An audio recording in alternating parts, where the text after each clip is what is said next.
I guess the first thing is to aim to not take power over your client, that it's really important that in terms of not feeling distress and having anything being helpful, it's about feeling your own power from within and being autonomous to make your own decisions and feel free as a person. So as a therapist, if you're taking power over your client, you're going to be getting in the way of that. So working out how to make sure you're not doing that. And really kind of checking that you're coming from a stance of not thinking you know better than the client. I guess that's my bottom line with the interpretation stuff. If you're going to be feeding in interpretations, there's something in there that makes you think you know more than the client or better. So it's the not knowing stuff. It's the making sure the client is the paramount leading voice in this relationship. And it's also knowing yourself. I guess that's the crucial bit, and that's the bit that's crucial in training, I think, in terms of helping people to understand how they're going to be in therapeutic relationships, and knowing ourselves, knowing our own histories in terms of power, knowing what our triggers are that make us feel powerless, because it'll be different for everybody, and knowing what we do when we feel powerless. Do we go silent? Do we go aggressive?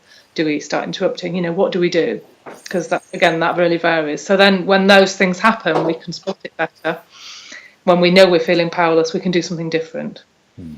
So it's kind of really working on that all the time, because it's a never-ending journey, isn't it, really? Yeah, like this is the thing about the personal development. And the thing about power, I think, as you're saying, often we don't notice when that balance is shifting, but we might notice our behaviour changing. Yeah.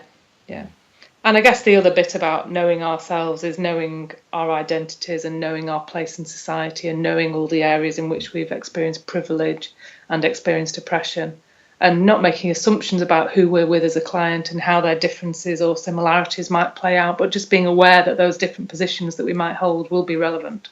Yeah. And that how we're being perceived will be how clients think we are in terms of our identities. Yeah.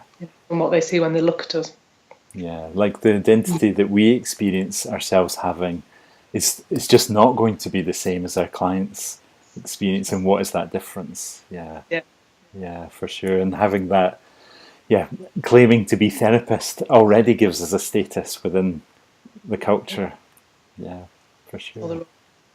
I think that's kind of what I can remember for now, but I think my last chapter is a chapter on tips for thinking more about it. So great. I have to read that to know more. Yes, well, and that's good. Let's not give away all the tips. So colleagues should definitely get a hold of the book. Sandra's popped the link in the chat room for colleagues to have a look at. And if you're watching this as part of the library, it will be in the resource guide. So you just need to scroll down a little bit on the page, click on the resource guide, and you'll see the link.